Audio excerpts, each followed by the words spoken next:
Thank you, Mr. Chairman. Thank you, Madam Speaker. I rise in strong support of HRS 72. This administration's EPA has been allowed to operate unchecked by proposing regulations and actions not based on sound science and data. For example, an issue receiving more attention in Pennsylvania is the proposed regulation of the Chesapeake Bay and surrounding watershed. These regulations have a devastating economic impact on my constituents. Unquestionably, the Bay is in need and truly worthy of our support. However, the EPA's shoot first and ask questions later approach will have detrimental economic effects on rural communities.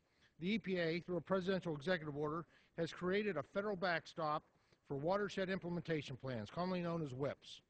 This action has prevented the state's authority to implement their own strategies to clean up watersheds. Additionally, the EPA has proposed accelerated and unreasonable timelines for court-mandated total maximum daily loads, or TMDLs. The TMDL is a mandatory diet to restrict nutrient and sediment runoff. EPA has based the Chesapeake Bay TMDLs on its own bay modeling. This model has been called into question by many, including LimeNetech, an independent and respected consulting firm on water issues. Using the EPA's own data, LimeNetech compared it against data from the USDA, which showed inconsistent assumptions between agencies.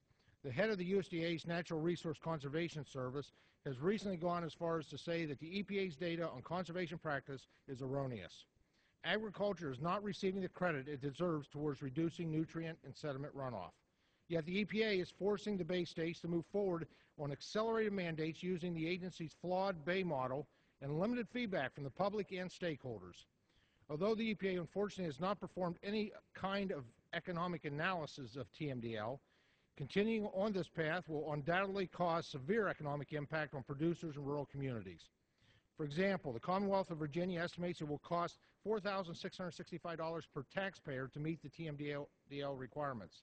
And Maryland estimates they're looking at $8,500 per taxpayer, or $10 billion over the next 10 years.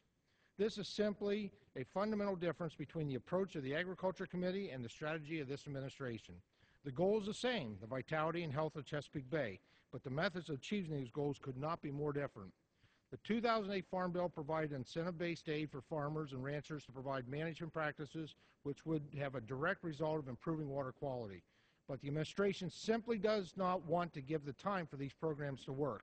Instead, they have done what they have been doing since taking office, overregulating farmers and ranchers and punishing states for not meeting certain arbitrary benchmarks.